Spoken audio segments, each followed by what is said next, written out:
asthma, which is also known as bronchial asthma. In this asthma condition, there is an inflammation seen, and this inflammation which makes this is the tube. Because of inflammation, the bronchial tube will get narrowed. Because of the passage getting narrowed, enough amount of oxygen will not be supplied. So because of that, our body will start to work heavily, our lungs start to work heavily, that is hyperresponsiveness.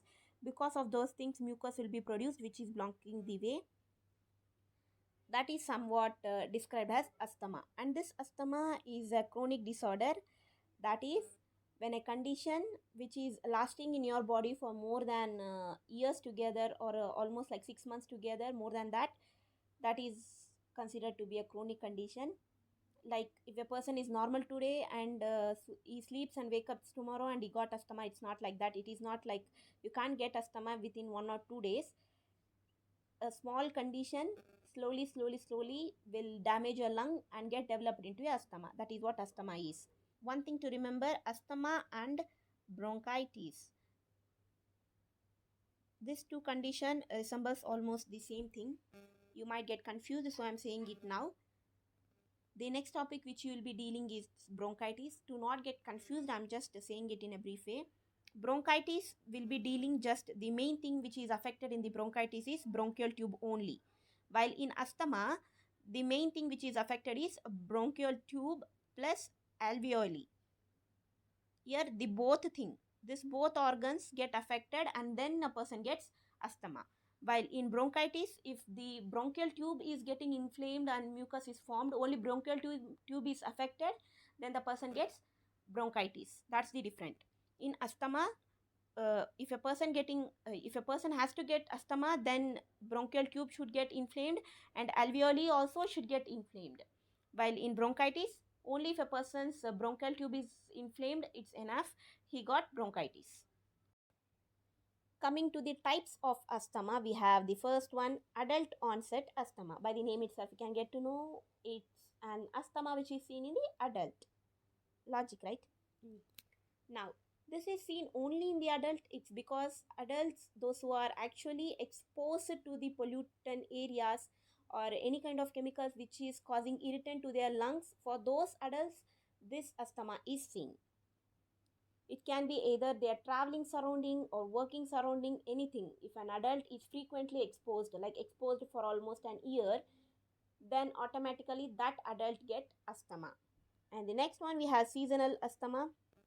This is an asthma which is seen only for the particular seasons. It's based on the person. It can change, it can be the change of the weather, climate, the humidity around them, anything. But if you see, like for the first 6 months, they will be okay, and the other 6 months they will be suffering from asthma. They will suffer to breathe. Again, the next year, the first 6 months they will be okay, and other 6 months they need to take medications. They will be suffering from the asthma. This is what seasonal asthma indicates. And next we have allergic asthma, and this allergic asthma is seen in conditions where the person is actually cured with the asthma, but even after he is cured, if we inhale those allergic substance, for example pet animals hair, if that gets into their nose, then automatically the asthma in them will get triggered and they need to take medication to control it. That is what allergic asthma indicates. The allergen which is present in our surrounding will actually trigger us, and uh, it will start the asthma in us. It can be anything like dust or dust mites, pollen grains. This pollen grains is generally an example of that seasonal asthma. Cockroaches, any pet animals, like pet animals hairs, when it gets into your nose, then the asthma is triggered. This is allergic asthma. Non-allergic asthma, this is a type of asthma which doesn't trigger you, but if you are inhaling it, then automatically the asthma thing will start to develop in you. Like if you see the allergic one, like if you inhale the hair or any kind of dust, that will cause an irritant in your lung. You'll never feel okay, you'll never feel comfortable from the beginning of the stage itself. While this non-allergic asthma is, you're okay with it, but still it will be causing a problem inside it. Slowly it will get developed into an asthma, that is non-allergic asthma. At very beginning it will never show any sign and symptoms, but definitely the asthma occurs.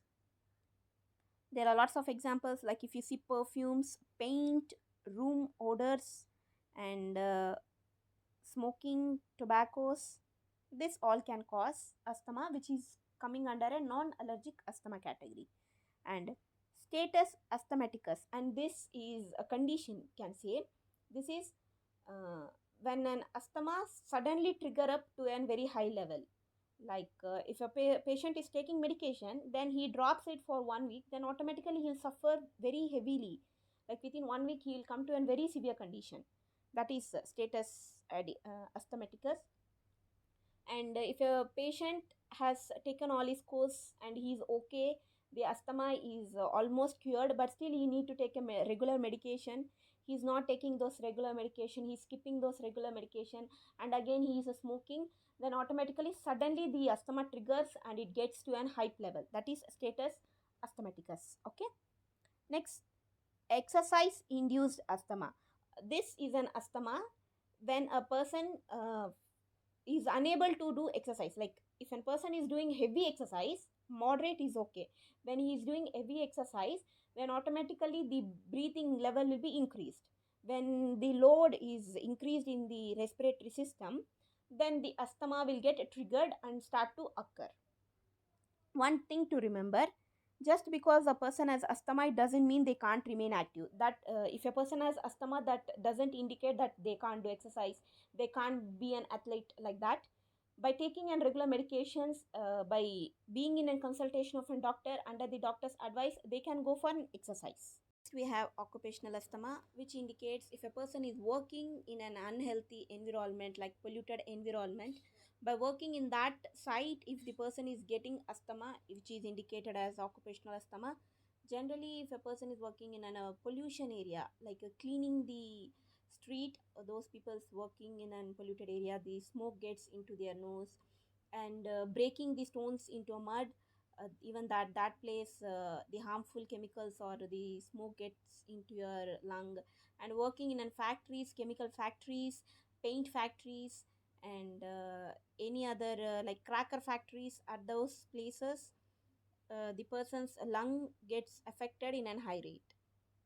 And apart from this, we have the last type, that is known as nocturnal asthma, which indicates nocturnal is nothing but nighttime. Person's asthma get triggered at night time while sleeping in an supine position. When the person is sleeping peacefully at the midnight, suddenly his sleep gets disturbed because of uh, difficulty in breathing. It's a form of asthma. Its main reason is actually unknown, but generally there are few reasons. That is the allergy which is reacting lately. He might be inhaled something which is reacting very lately.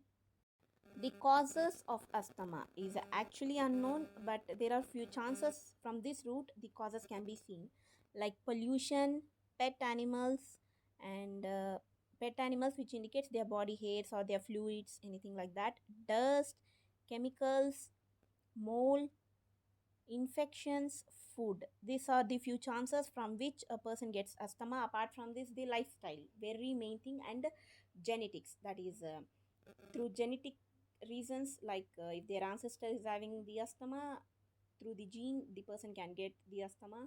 And apart from this, the lifestyle, which indicates smoking, having an unhealthy lifestyle, can actually cause asthma.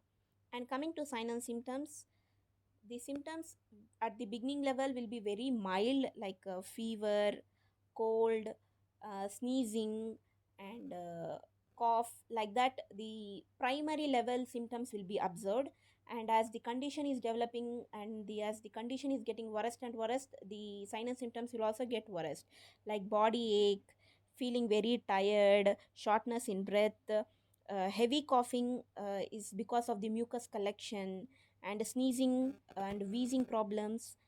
Generally, allergy will be seen only in those patients who is having an allergic asthma. These are the signs and symptoms. Pathophysiology of asthma. Beginning with Etiological factor which indicates the exact cause of the beginning of any condition is unknown. Etiological indicates unknown. So now the asthma beginning is also unknown. The cause can be anything, like it can be genetics, like their ancestors might have asthma, because of those genes they may get asthma, or smoking, secondhand smoking, exposed to polluted area, any causes can begin the cause of asthma. Now, beginning with that, it leads to inflammation, and this inflammation is a primary acute inflammation. So, if the person gets an idea, okay, his lung is not working properly, I need to take care of it, and they go for regular medical checkup, and they get to know, yes, my lung is getting damaged, there is an inflammation, I need to cure. If they are taking medicine in a proper way at this condition, it's an acute condition, it can be reversible, this condition will get cured very fastly. But if they ignore it, if they think it's the general conditions, they ignore and they doesn't follow any kind of proper medications, it gets converted into a chronic condition, and this chronic condition takes healing time a very long time, like 2 to 3 years, and even 10 years we can't say about it based on the condition. So after this inflammation, see, this is normally the airway. This inflammation makes the way narrow.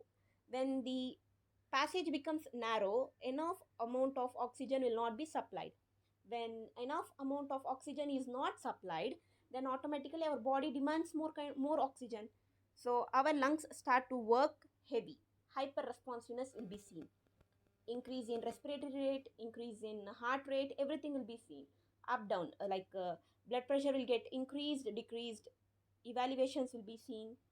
When there is a change in our body mechanism, automatically lots of symptoms start to occur because of this infection and inflammation, like it's beginning with the cold, fever, low grade fever, wheezing sound, like while breathing they'll get a sound, that is known as wheezing, and that gradually leads to a production of mucus. This mucus get deposits in this way already because of the swelling, the inflammation, the way is narrow, and in this narrow, the small way, this mucus comes some deposit here, which is making the condition more worse. Now this airway is actually blocked because of the mucus. When the mucus is actually blocking, our body is not receiving enough amount of oxygen. So again our body start to work hardly, like hyper responsiveness will be seen. The contraction and expansion, relaxation of the bronchial muscles will be seen. As hard as our body is working to breathe, the mucus production will also get thicker and more, which will completely block the tube, bronchial tube. After the bronchial tube is damaged, automatically the infection and inflammation will start to spread. After bronchial, we have alveoli. Now this alveoli will start to get inflamed, and because of this inflammation, alveoli function will be stopped. That is, purification of air will be deficiated. That is, enough amount of oxygenated blood will not reach our body, so automatically leading to asthma, where the person is struggling to breathe. Diagnostic evaluation of asthma, not just asthma, any problem that is related to respiratory system will generally have this kind of examinations. So beginning with history collection and physical examination, this both is common for almost every diagnostic evaluation. It should be beginning with the history collection and physical examination. History collection indicates to make sure the person is healthy, like either he has been undergone this same condition this before, or this is the first time he is getting asthma or not, like that history is making sure. And physical examination is he is having just this problem, or he is having pain in any other part, or the level of pain will be calculated in the physical examination. Now coming to this, we have here chest x-ray, spirometer, and sputum culture. These three is taken to measure or to calculate or to find out how much the sputum is collected in the patient's body. And pulse oximetry and atrial blood gas analysis, which indicates the oxygen level which is present in the patient's body. Like based on that we can provide treatment, because in asthma the patient will not have a sufficient enough of oxygen in its blood. And CBC as a general measure. And for asthma, this test, nitric oxide test, is very important, which indicates the presence of asthma. Coming to the management of asthma, this asthma can be treated in two ways. One is for a long term, and one is for quick relief. Quick relief in the sense, if you have been heard a type which is known as status asthmaticus. In that, the patient will be triggered asthma to a very high level. To get a quick relief as at an emergency level, we will provide a quick relief medication, and the long term control is the normal treatment. And coming with the long term control, first, inhaled corticosteroid will be provided. While inhaling, this reduces the inflammation in the airway.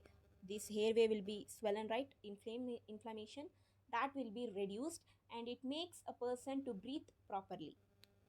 There is an example. This both are very commonly seen: fluticasone, budesonide. Leukotriene modifier, which is also used to reduce the inflammation and make the patient feel pleasant, and methylxanthine, which acts as an bronchodilator, which is also used to reduce the inflammation. And this is very important: chromal sodium, and this is used to reduce the chemical which is triggering the asthma to cause. And coming to the quick relief medication, beta agonist will be provided, bronchial thermoplasty, and in this, we will manually expand the way. Through the nasal cavity, we will insert a tube which goes in, and after getting into this swollen area or the inflamed area, we will expand the hair passage, that is thermoplasty, you can see in the figure. And anticoagulants, this is given as an emergency medication for those patients who is suddenly having a triggered asthmas, and nighttime asthma, exercise induced asthma, and allergic asthma, or suddenly induced asthmas. At these conditions, this anticoagulant will be provided, and this completes your asthma condition. To fulfill your answer or to get good scoring, you can fulfill your answer with good nursing advice. Questions will be provided at the end of the chapter. Meet you in the next video. Until then, stay tuned. Bye.